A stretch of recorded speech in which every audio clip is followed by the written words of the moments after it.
That's what you tell those Republicans. Trust God to save the republic. All you need to do is the right thing. Stu, bring me up to date on what is happening today, this morning in Washington. Yes, this is your chance. Beautiful bill. Yeah, your chance to play Mike Johnson here, Glenn, for a moment. See if you can solve these problems. Because I will say the criticisms are just, but also it's pretty hard to solve. So the current House count is 220 to 213.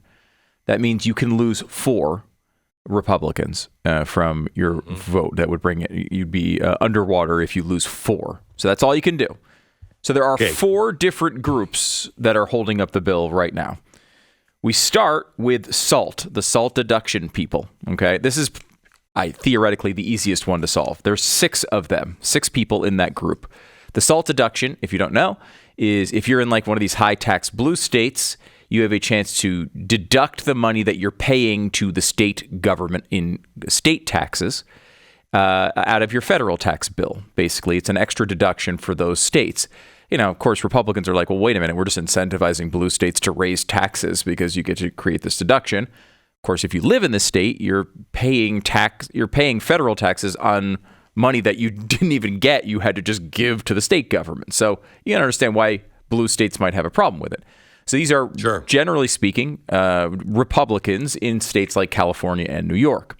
They want to get that deduction raised. Right now, it's a $10,000 limit for your SALT deduction. They want to get it to $30,000, reported this morning, maybe up to $40,000. So that's the fight there. Now, the ways you can get rid of that problem is you can either try to strong arm them and have Donald Trump come in and kind of yell at them and say, hey, what the hell are you guys doing? And try to get them to just give up on that deduction. They did, I will say, all of them ran on trying to get that deduction back. So it's a difficult thing for them to do, but you could kind of strong arm them. There's only 6, so you just get a couple of them, you might be okay there.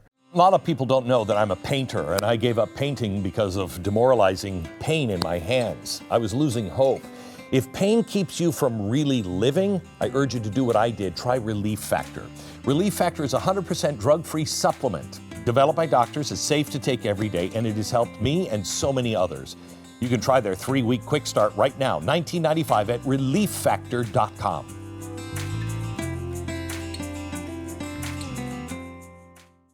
The other thing you can do is give in to their claims, right? You can just raise that deduction. That will make the deficit a little bit worse, but that is what they are offering right now, is to just raise this deduction to as high as $40,000 from where it is now to $10,000. Okay, that's step number 1.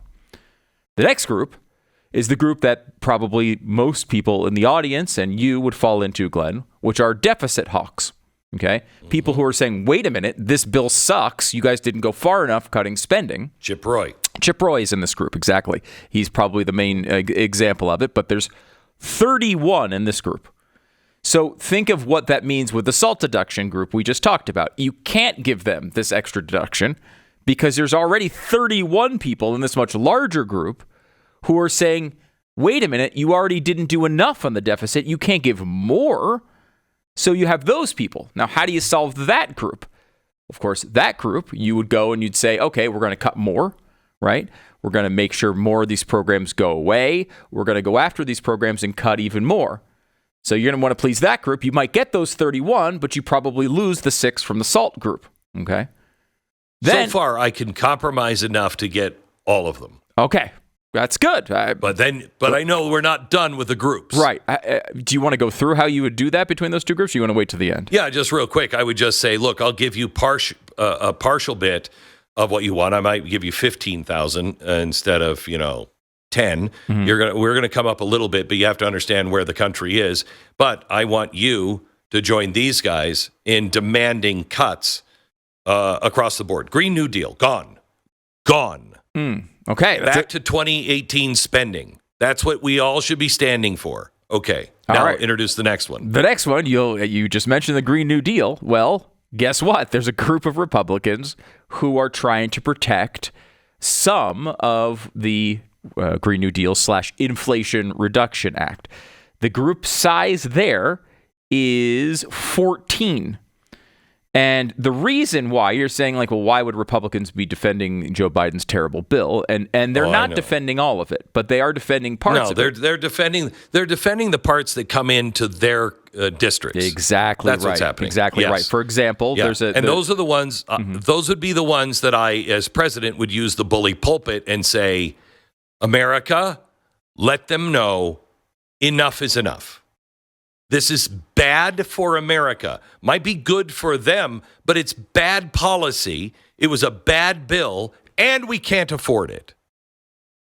So that is the balancing act with that group. For example, there's a Lucid, is one of the car companies, the electric car companies. Yeah. They had a big, they were going to get a benefit out of the Inflation Reduction Act. They expanded their factory in Arizona.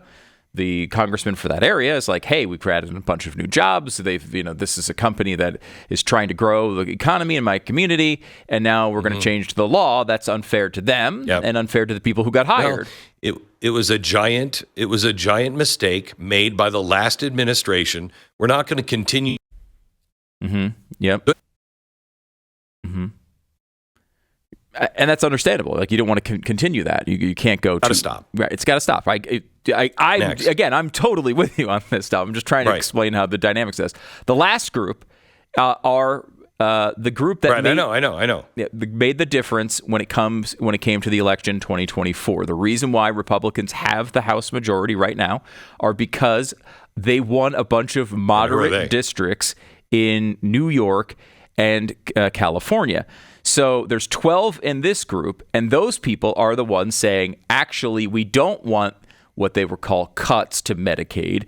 They don't want to reduce the spending. We're in these moderate districts, and we are on the borderline. And if we do these things, we are going to lose these seats, and we're not going to be in the majority anymore. Obviously, 2022, a major concern here. You got 12 of them there. Now, of course, these are people in direct opposition to the deficit hawks we talked about earlier.